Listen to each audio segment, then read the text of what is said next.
اللهم اسقنا الغيث ولا تجعلنا من القانتين.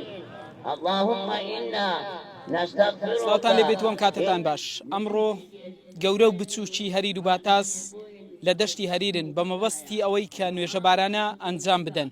لەگەڵمان بن بۆ ئەوەی دیمەنی نوێژە بارانەتان و بۆ چوونی مامۆستایانی ئاینی و مسلمانانی بەشدار بوو لە نوێژە بارانەتان بۆ بگوازینەوە. ويمددكم بأموال وبنين ويجعل لكم.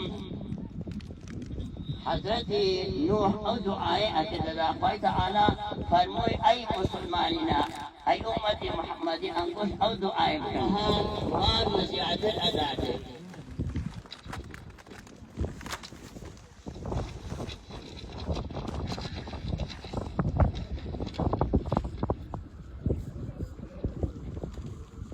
رحمي هوي تدريما لبن خاطر خدي اليوم لا ترسي خويك ورحمه بيب ها خوار رحمه بيب كات اما خرابين زور خرابين خوار رحمه بيب كات تيجي ان شاء الله خدي رحمه بيك لبن خاطر او تدو تورا لبن او مور لبن او حيوانات خوار رحمه بيك اما زور خرابين ما وصلت تبيد اما باش من خدي الركيم باش كات ايش اما دخماتون يمتو دخموا من او دخموا اي بو براي خراب اي بو ضيقه خراب اي بو خراب رحمنا ما وصلوا يجي خذي رحمه بيب كذي شو كارتيا والرحم نما هو كارتيا بو وايلي هاتا والله يعطيه خطايمه دنياك خويا بلام خلق دنياك خويا عرضك خويا ارانك خويا بس اما خرابوينه دنيا خراب نبوه تيجي لان دنيا خراب نبوه خطايمه يقرا الرحمن اويا باران بصدا بارينيت.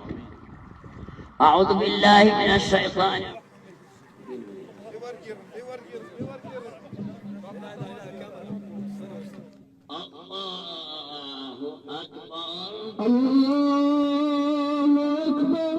سری ئەو ڕووکە دەی یەکی 2025 یەکەم ڕۆژە لە ساڵی نوێی زانیدا نوێژە بارانەمان ئەنجامدا لە قزای هەریر.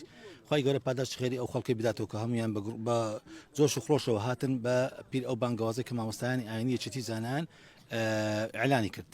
ئیدی ئەوەی کە دیتان بەساوی خۆتان بینیتان کە خەڵکەکە نوێژە بارانی ئەنجامدا ئەو نوێژە بارانێش سنەتێکی پێغەمبەری خوا عەلەیهی سەڵات وسەلام لە ئیسلام دانراوە هەل ئیسلامی پێش ئاینی ئیسلامیش ئەو سنەتە هەبووە لە سەردەمی پێغەمبەر سەیدنا گەورەمان موسا عەلەیهی سەلام هەتا ئەو کاتەی کە پێغەمبەر ئێمە عەلەیهی سەڵات وسەلام ئەو بۆی زیندی کردینەوە ئێمەش واز نوێژە بارانەمان زیندی کردووە لەبەرەوەی باران ئەگە تەماشا بکەن ئەو ساڵەکە زۆر دوا کەوتووە دەرگەی ئاسمانمان لێدا خراوە بەهۆی گوناحەکانی ئەو خەڵکەیە کە خەڵک ئەنجامی دەدات جا ئەگەر خەڵکەکە واز لە گوناح بینیتەوە پەشیمان بیتەوە پەڕەیەکی نوێ سپی هەڵداتەوە لە مابینی خۆی خوای گەورە دەرگەی ئاسمانمان لێ دەکاتەوە.